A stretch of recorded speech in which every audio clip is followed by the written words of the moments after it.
Hello again. The Clover wage strike continues with workers marching to the union GIWUSA's headquarters earlier. Talks are set to continue between the union and the dairy producer. Workers are now calling on government to nationalise Clover amid retrenchments. The company has been bruised by the 4-month-long strike that has left one security guard dead.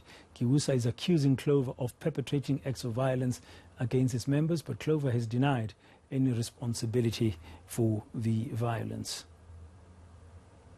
Let's get now some reaction on this ongoing story.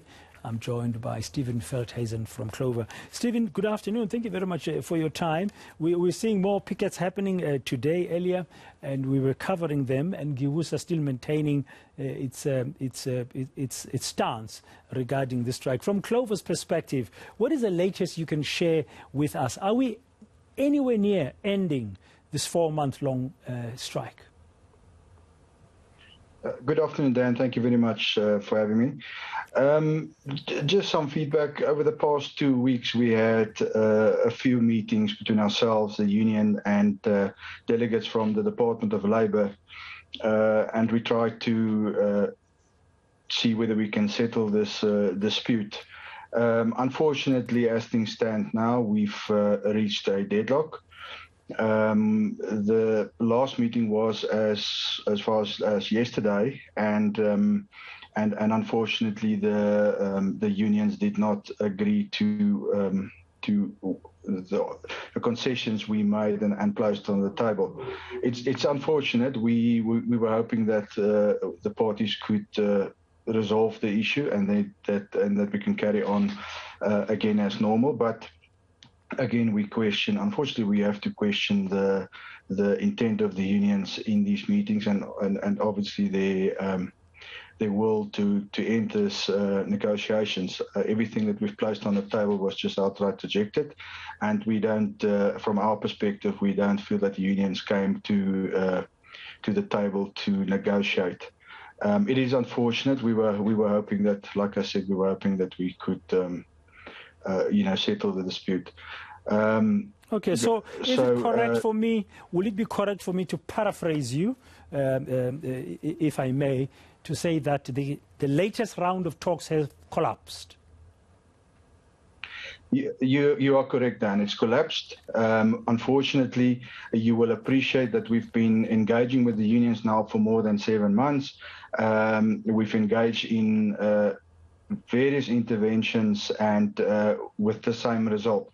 And unfortunately, the company needs to look forward. And we've got more than 7,000 employees that are still working for Clover, and we need to also look and consider their interests at Clover.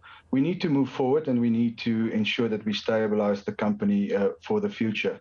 So unfortunately, you are correct that we have collapsed, but we now need to focus all our efforts on stabilizing the company and the future. How will you do that in the midst of this labor dispute? How will you achieve that stability, especially also in the last couple of weeks we've seen the murder of that security guard? Dan, yes, the murder was unfortunate, and we've at various stages indicated our disgust at the behaviour of the unions. The loss of life was never contemplated in this whole scenario, and our condolences went out to those families. Since it was reported that the Minister of Labour also intervened, and we had various stakeholders a part of the conversation, we've seen that the union members have shown more restraint, and there is definitely some commitment from their side not to resort to violence. They've also denounced violence in the public and also said that that's not part of their bargaining tool.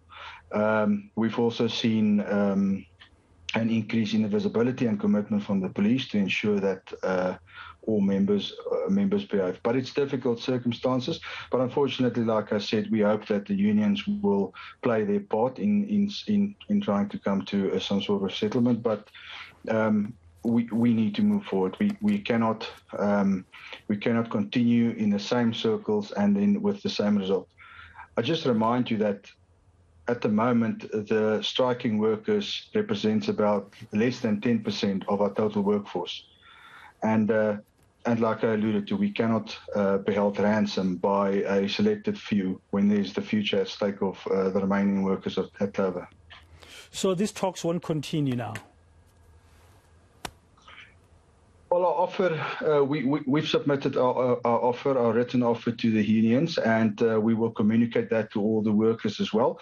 And it's now up to them to consider it and discuss it with their members, and whether or not they're going to take up the offer or not. Unfortunately, if they don't, those workers will not be employed by or taken back by Clover. Our offer, you will remember, initially was to take back 700 workers, subject to the conditions that we've put on the table.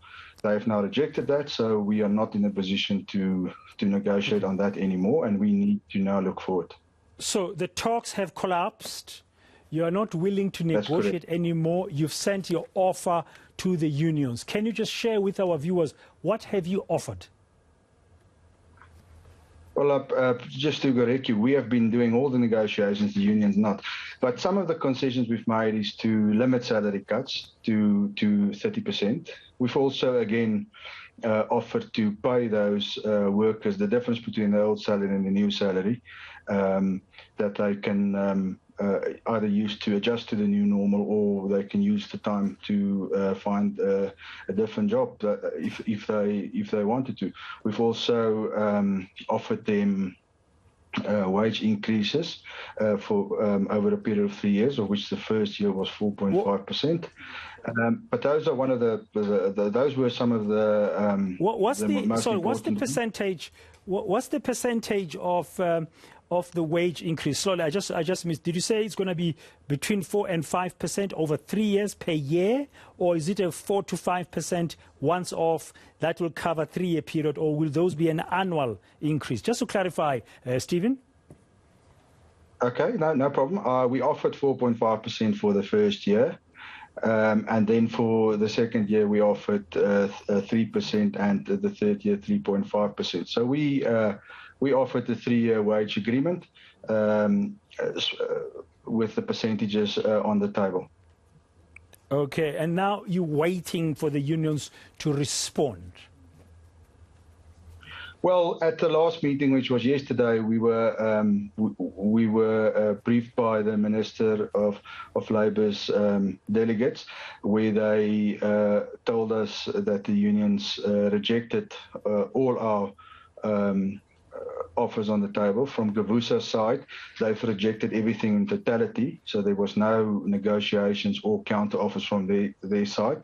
The other union forming part of the Clover employees is FAWU, and FAWU were at least willing to accept the principle of a wage cut, but unfortunately they too did not agree on the percentages that we offered, and was only agreeable on a very limited amount, which I think was about 5%. Okay, and just final question from me. What's the next step, according to you, as Clover? You've made the offer. Giwusa has outrightly rejected your offer of these 3-year wage increases, as you've explained, but FAWU accepting some but not everything that's on the table that you've offered. So talks have broken down. What is next in your view as Clover? Very briefly, say.